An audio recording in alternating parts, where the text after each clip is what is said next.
Hi, I'm Dr. Greg Hollstrom here in Largo, Florida at the Florida Center for Back and Neck Pain. And patients will frequently ask me, well, why did you become a chiropractor? And I tell them that from a very early age. I kind of knew that I wanted to go into healthcare. I had interest in the sciences. I loved doing book reports on the human body, the heart, and the brain, the circulatory system.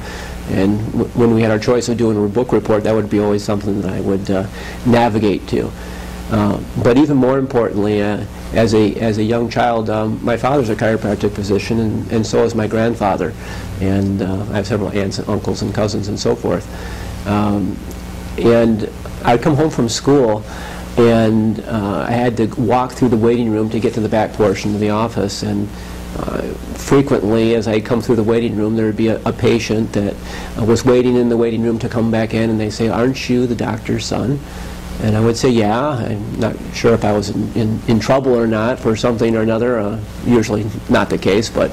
And they said, "Well, just no, it's okay. I just wanted to find out if you were the doctor's son, because I wanted to tell you how much your father has helped me and what a wonderful man he is."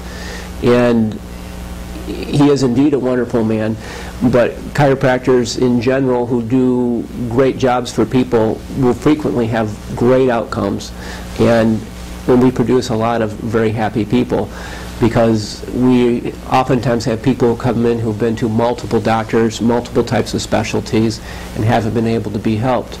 And as they come in and they go through diagnosis and begin treatment, begin to have responses to care where their pain syndromes or their problems make remarkable improvement.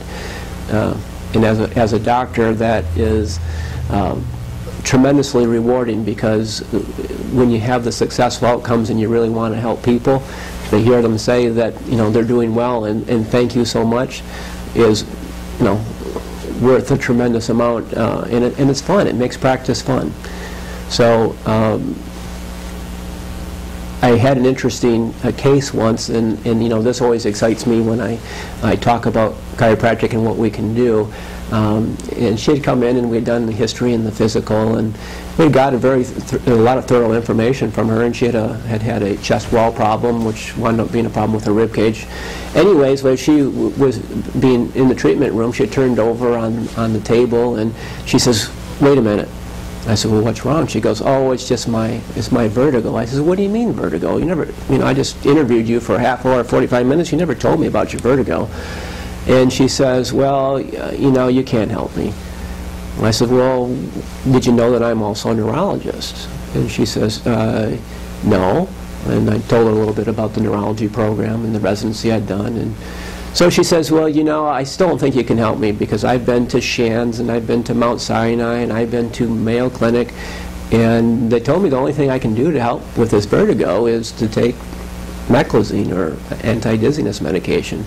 And I've been taking it every day for 30 years. And I says, "Well, let's get a little bit more information." And so as we went through the problem, and we went through the examination for that particular problem, we found out that she had a problem called benign positional vertigo, which is little calcium carbonate crystals in the ear, which cause people to feel like they're moving when they're not. And I treated her twice after making the diagnosis, and she's never had another bout of dizziness, room spinning, or vertigo since that time. And she gets off the table and she says, "Thank you." I says, I don't believe it, but it's gone. And when you get really excited about helping people, you have stories like that. And over the last 18 years of practice, it's those types of things that you look forward to when you come into work in the morning.